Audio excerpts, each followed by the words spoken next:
Bienvenidos a Vida para Todos, desde San José de Costa Rica. Abre tu corazón a las maravillosas verdades que hay en la Biblia. Que la exposición de su palabra te otorgue luz y vida.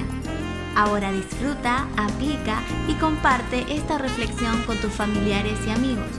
Con ustedes, el pastor Federico Núñez. Hola, muy buenas tardes, queridos amigos, que el Señor les bendiga. Pero muy bienvenidos a Vida para Todos desde San José, Costa Rica, compartiendo con ustedes cada tarde una palabra de Dios para su vida. Esperando que esta palabra que sale de la boca de Dios, del corazón de Dios, del trono de Dios, sea para su vida una bendición. Esperamos que así haya sido, así sea y así sea siempre esta palabra que sale del corazón del Señor. Queremos agradecer a todos los amigos que siempre nos acompañan. Damos gracias por la gratísima compañía de toda la gente que siempre está con nosotros, a quienes queremos saludar. Siempre saludamos a los amigos, ¿sí? Hoy queremos saludar a Horacio Jauregui, ¿sí? Allí yo no sé dónde está él exactamente, pero está en el sur de Argentina. Un saludo para Horacio Jauregui, le mandamos un gran cariño desde aquí, desde San José. También queremos saludar a los amigos aquí, María Teresa Contreras Vergara, ¿sí? María Teresa Contreras Vergara de Valencia, España, Daniel Doval, Cristian Rodríguez aquí en San José, Ana María Sosa Jordán, Katia Garita Herrera, aquí en el Llano de la Colita, Sandra Bolañez en San José, Graciela Hernández, allí en Tandil, provincia de Buenos Aires, Patricia Cabral también, ¿sí? Allí en Buenos Aires, creo, Cristóbal Hernández Zamora, allí en Tandil, un gran cariño para Cristóbal, para Héctor Madrigal Garro, un saludo para Héctor, qué lindo Héctor que esté viendo, ¿sí? Carmen Ferreira, un gran cariño para Carmen que siempre nos ve, ella es una fija ahí, ¿no? en el canal siempre, Carmen. Para Jonathan Garita, que también nos ve aquí, para Gerardo, también para Doris, para Gladys Gillian, un gran cariño para todos los hermanos de las células, ¿sí? De la Chorotega 1 y 2, y también para los de hermanos de Cochea, para los de Piedra Buena, y también para los de San Josecito allí en el llano. Un gran abrazo para cada uno de ellos. Muy bien, habiendo saludado a todos, vamos a ir a la palabra del Señor. A ver. Recuerde que ayer estábamos viendo Proverbios capítulo 28, versículo 13. No terminamos el tema ayer. Es un tema realmente bastante importante, el tema del pecado y el encubrimiento del mismo. Proverbios 28, 13 dice: el que encubre sus pecados no prosperará, mas el que los confiesa se apartará y alcanzará misericordia. El que encubre sus pecados no prospera. Dice, el que confiesa y se aparta, no solamente el que confiesa y se aparta, alcanza misericordia.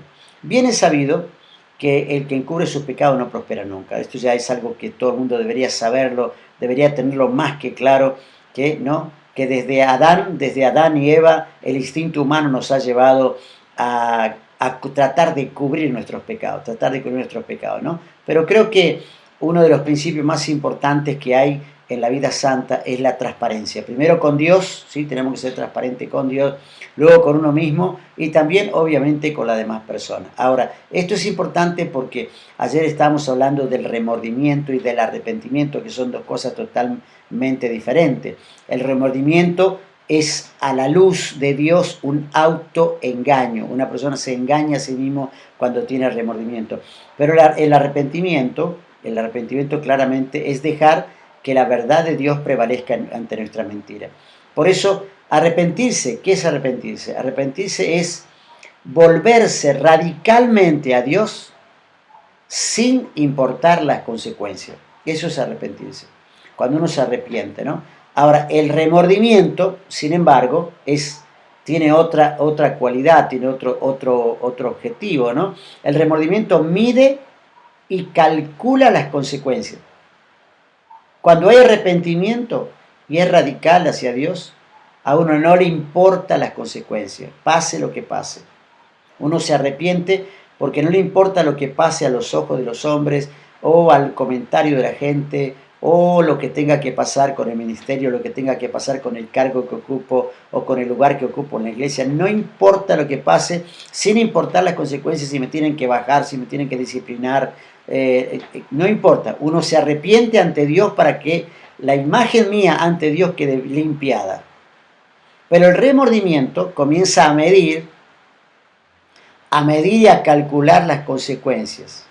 Y este punto es lo que precisamente no le permite al cristiano arrepentirse verdaderamente, porque quiere controlar las consecuencias, es decir, no quiere recibir las consecuencias de su pecado, máxime todavía, mucho más todavía, si estos pecados fueron graves, ¿no? Graves y fuertes, situación bastante común en la vida de los cristianos, que cuando el pecado es grave y es fuerte, ¿no? y realmente ha causado un escándalo, uno en realidad dice, yo mido las consecuencias, no, porque me va a pasar esto, voy a perder la postura, voy a perder la posición, voy a perder el lugar, y dice, no, vamos a tratar de ocultarlo, tratamos de ocultarlo lo más que podemos. Ahora, ante los pecados graves del creyente, ante el pecado grave del Hijo de Dios o de la hija de Dios, ¿no? Realmente uno tiene que pensar, hay que arrepentirse. Uno tiene que estar dispuesto a someterse al arrepentimiento. Por ahí debería comenzar buscando consejería pastoral. Y aún la disciplina de la iglesia o el ministerio, porque lo que más le interesa a un líder, a un siervo, a un pastor, lo que más le interesa, o debería interesarle por lo menos, es que la vida sea restaurada. Sin importar la consecuencia, que la vida sea restaurada a los ojos de Dios, eso debería importar al líder. Ahora, por el contrario, el cristiano con remordimiento huye, se escabulle,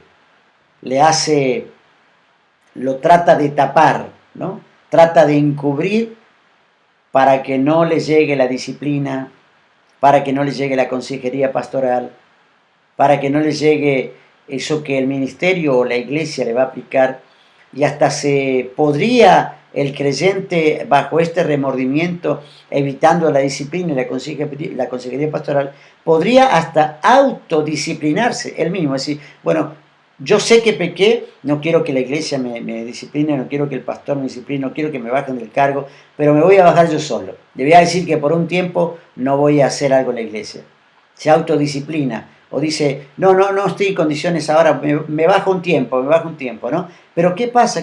No pasa nada. Uno dice, no pasa nada, está todo bien, simplemente quiero tomarme un pequeño descanso y darle lugar a otro. Y en realidad no es descanso ni darle lugar a otro, en realidad es que se trata de que hay un problema de pecado, ¿sí? Está encubriendo el pecado, no está confesando, no se está apartando y no podrá restaurar. Es decir, está cuidando principalmente a esa persona su imagen pública y quiere seguir controlando el timón de su vida. Es decir, yo manejo el timón de mi vida. No quiero que alguien tome el timón y me diga, no, vos tenés que ir para aquel lado. Yo estoy cuidando mi propia vida. Cuando en realidad deberíamos rendirle a Dios nuestra vida. Ahora, ¿cuántas personas han caído en esta trampa de esconder el pecado? ¿Cuántas personas cayeron en esta trampa? Aún líderes, expuesto sus imágenes públicas, ¿no? Y a veces por encima de los intereses de Dios y en muchos casos del mismo Dios, ¿no? Ahora, por nuestra imagen personal, no nos arrepentimos correctamente, porque queremos cuidar el status quo, queremos cuidar la posición que tenemos, queremos cuidar correctamente nuestro pecado, queremos cuidar nuestra vida personal y lo que hacemos es escondemos el pecado. Cuidando demasiado, ¿qué cosa? El prestigio. Queremos cuidar el prestigio. Yo era impecable y ahora no quiero que se note una mancha en mí, y uno está cuidando el prestigio, ¿no? Pero cuidar el prestigio a base de esconder el pecado, que a posteriori, ¿sí?, va a ser una grieta muy grande que te va a llevar a la tumba, ¿no? Que va a tumbar la pared, ¿no? Que te va a derribar, que te va a destruir, porque el que esconde su pecado no prospera. Lo dice la palabra, no prospera. Por eso los ministerios, los líderes, ¿sí?, los obreros, los siervos que están en esta condición escondiendo pecado, entran en una etapa de desolación. Cuando uno esconde el pecado, anda como perseguido, ¿no? Anda como el ladrón que sabe que la policía lo está buscando. Ve un ve un auto de policía y da vuelta a la cara y se va para otro lado. La persona que está en esta condición entra en ese estado de desolación, de falta de prosperidad, de estancamiento, de carnalidad, ¿no? De carnalidad, porque está en un problema, está escondiendo su pecado, justificando su pecado. Y también muchos fracasan. Y el fracaso, cuando llega el fracaso a esa vida, el fracaso es muy grande, porque finalmente cuando se descubre todo aquello que se ha amontonado con el tiempo, finalmente toda esa basura sale a la luz y causa un gran estrago en la vida de la persona, y aquella que estaba cuidando su prestigio finalmente termina siendo destruido. ¿Todo por qué? Porque no está dispuesto a confesar, a apartarse, a renunciar al pecado, decir, no voy a encubrir el pecado hasta que mi vida sea totalmente restaurada. Eso debería ser la condición.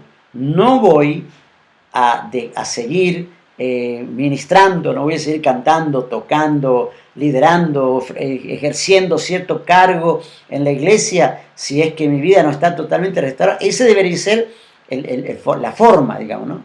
La forma de que una persona arrepentida verdaderamente confiesa, se aparta, y entonces después de que confiese y aparta va a comenzar la restauración, la regeneración y otra vez el proceso de justificación y santificación en su vida. Ahora, ¿cuántas iglesias soportan esta tragedia de personas que ocultan su pecado? A veces hasta líderes que por protegerse incorrecta y descentradamente se adueñan del ministerio, se apelan al ministerio, y por evitar ello la consecuencia, ¿no? Porque uno está evitando la consecuencia de sufrir, tener que dejar de hacer tal cosa, tal servicio. Pero eso puede dejarte directamente en la ruina. Eso no solamente puede apagar el fuego, eso puede dejarte en las cenizas. ¿Cuántos cristianos florecientes, realmente florecientes, ¿no? Y aún líderes florecientes y con mucho potencial se han estancado en el pecado por no confesarlo y finalmente terminaron perdiéndolo todo? Piensen, este es el momento en que uno tiene que pensar, decir, bueno, yo tengo que ver de qué manera tengo que salir de esto. El que encubre su pecado no prosperará, lo dice la palabra, ¿no? Mas el que lo confiese y se aparta, ese alcanzará misericordia. Es decir, la misericordia está posterior, la misericordia está más allá. Primero hay que dar el paso de la confesión, luego dar el paso de apartarse. Esto significa un acto voluntario, es decir, no voy a volver a hacer eso. Entonces, a partir de ahí comienza la misericordia de Dios. Algunos pueden llegar a pensar que la misericordia de Dios comienza antes de la confesión, es decir, Dios tiene misericordia, que Dios tenga misericordia para que yo confiese. No, el primer paso lo tengo que dar yo, el segundo paso lo tengo que dar yo, y el tercer paso en donde Dios se prende conmigo para poder empezar el acto de misericordia que Él quiere hacer conmigo, es decir, la reconciliación, la restitución, la renovación, etcétera, la limpieza que Él quiere hacer. Ahora, este problema ha existido desde Adán y Eva. Lo dije al principio. Desde Adán y Eva. Ese instinto humano que te lleva a ocultar el pecado. Allí en el Edén ya comenzó esta historia. Y nuestra conciencia, tenemos una conciencia que es la luz de Dios en nosotros, nos avergüenza de nuestro pecado porque la conciencia empieza a martillar y no queremos que lo que la conciencia nos dice otros lo vean. La conciencia es lo primero que viene. Ese principio moral interno que tenemos llamado conciencia empieza a martillar cuando uno está en pecado. Martilla, martilla, martilla, martilla, martilla. Te dice que lo hiciste mal, te dice que es pecado, te dice que abandonaste a Dios, que rompiste su mandamiento, te está diciendo que te apartaste, en este momento estás en pecado, estás en la parte oscura, estás en la parte gris, y ahí la conciencia te está dando con todo. Nos avergüenza. Y es tanta la vergüenza que no queremos que otro lo vea. Entonces uno, ¿qué hace? ¿No? Esconde. Y el error más grande generado allí mismo en el Edén es que lo escondemos pensando que hasta podemos esconderlo de Dios. Que podemos hasta esconderlo de Dios. Ahora, este instinto natural, porque es natural, ¿no? Porque somos personas con pecado, con tendencia pecaminosa, más ahora, en la época de Adán y Eva, ellos no tenían esa tendencia, pero había algo ahí, como tenían la capacidad de decidir, el libre albedrío, ellos decidieron voluntariamente. Cubrir, decir, no, la serpiente, no, la mujer que me diste. Y ahí estaban, ¿no? Los dos. Y pensando que podían esconderse de Dios escondiéndose detrás de una mata de árbol. Sin embargo, este instinto natural de cubrir el pecado no te beneficia. No te beneficia para nada. En ninguna manera te está beneficiando el cubrir tu pecado. De ninguna manera. Entonces, uno tiene que decirle, Señor, ayúdame a no cubrir el pecado. Porque me impide ser real. Te impide ser quien eres. Te impide vivir en la condición que Dios quiera que vivas. Te impide vivir. Cuando encubres el pecado, no pretendas que el Espíritu Santo esté sobre ti y te apapache y te diga, está todo bien. Igual te voy a bendecir. Ya nadie vio lo que hiciste, así que yo vengo sobre ti igual, ¿no? Por eso tenemos que decir, a veces tratar de cubrir el pecado es en vano. Es en vano. Excusas, justificaciones podemos inventar, podemos tener un secreto oculto, mentiras por mucho tiempo, podemos armar esquemas para evadir la responsabilidad, vamos a armar un esquema, ¿no? Para poder evadir la responsabilidad. Podemos creer que el tiempo va a cubrir el pecado, el tiempo, bueno, ya pasó muchos años, nadie se da cuenta. Podemos pensar que las lágrimas, ¿sí? Las lágrimas, el llanto secreto puede llegar a ocultar. No, esa cosa no oculta. A veces pensamos que las ceremonias o los sacramentos van a perdonar pecados. Tomamos la Santa Cena y decimos, ya estoy limpio. Y no estás limpio. No estás limpio porque no lo confesaste. Y el que encubre sus pecados y no lo confiesa y no se aparta, no alcanza la misericordia. ¿No? Dios y el hombre ocultan cada uno el pecado. Dios en la gracia ilimitada que tiene, Dios en su gracia ilimitada, ¿no? Quiere ocultar cuando uno confiesa y se aparta, Dios lo oculta para siempre, lo echa al fondo del mar. Pero el hombre lo oculta en la vergüenza y en la hipocresía. El que confiesa y se aparta alcanza la misericordia. Querido amigo, querida amiga, haz algo esta tarde. Voy a hacer algo para cerrar este tiempo, esta pequeña reflexión. Otra vez vuelvo a leer lo que dice la palabra, ¿no?